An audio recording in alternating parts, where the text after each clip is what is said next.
All right, we are talking to Abington Heights powerlifting jeepers. I must have talked to every Abington Heights team this year. Every team at Abington's successful. It's been a crazy year, but year after year, the Abington Heights Comets are putting out a great product, and again with powerlifting. Sure, we've been lucky, especially the last 2 years. Last 2 years, we've won both the girls' national titles the past 2 years, and the combined team, boys and girls together, national titles.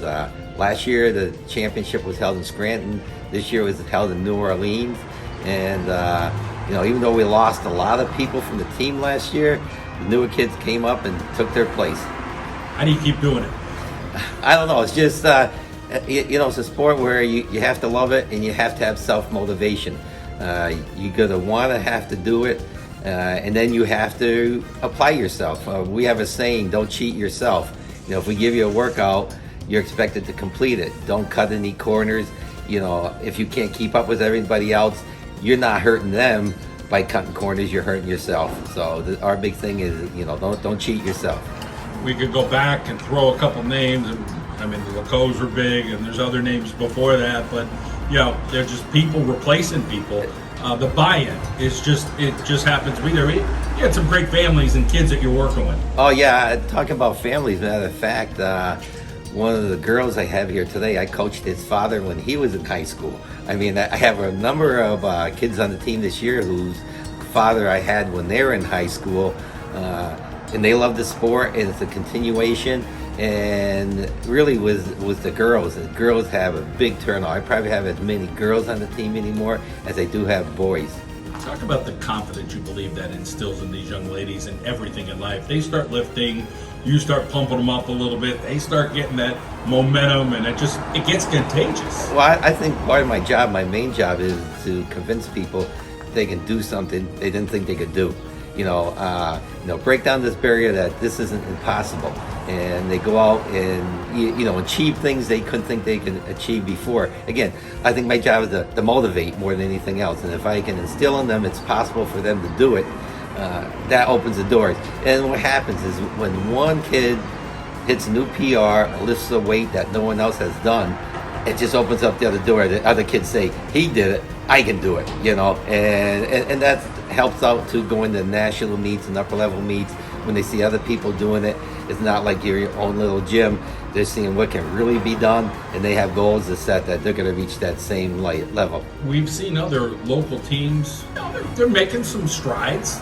But this Abington Heights team, you guys seem like you're just at that other level, and I know you're appreciative of it and grateful, but you put the work in. And, these kids put the work in, and hey, you get what you put into it, and that's why some of these awards at the highest level, as you're saying, one of the best in the nation, is keep coming. Yes, and this year I was just notified that I believe it's 5 of our people have received powerlifting high school All-American status this year.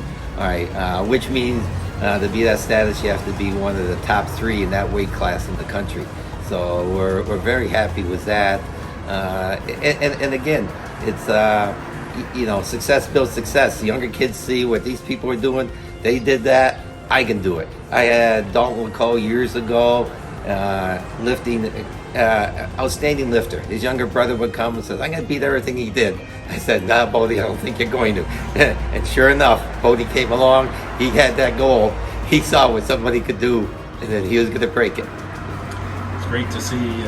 You see yourself slowing down anytime soon with this powerlifting? I know you got some grandkids now, but you're still having fun? I'm having fun. And again, like anything, a time's coming when I'm going to step aside, but I would like to be involved maybe as an assistant coach. Not as the head coach anymore, but to be an assistant coach and still be involved. But yes, stepping aside's coming.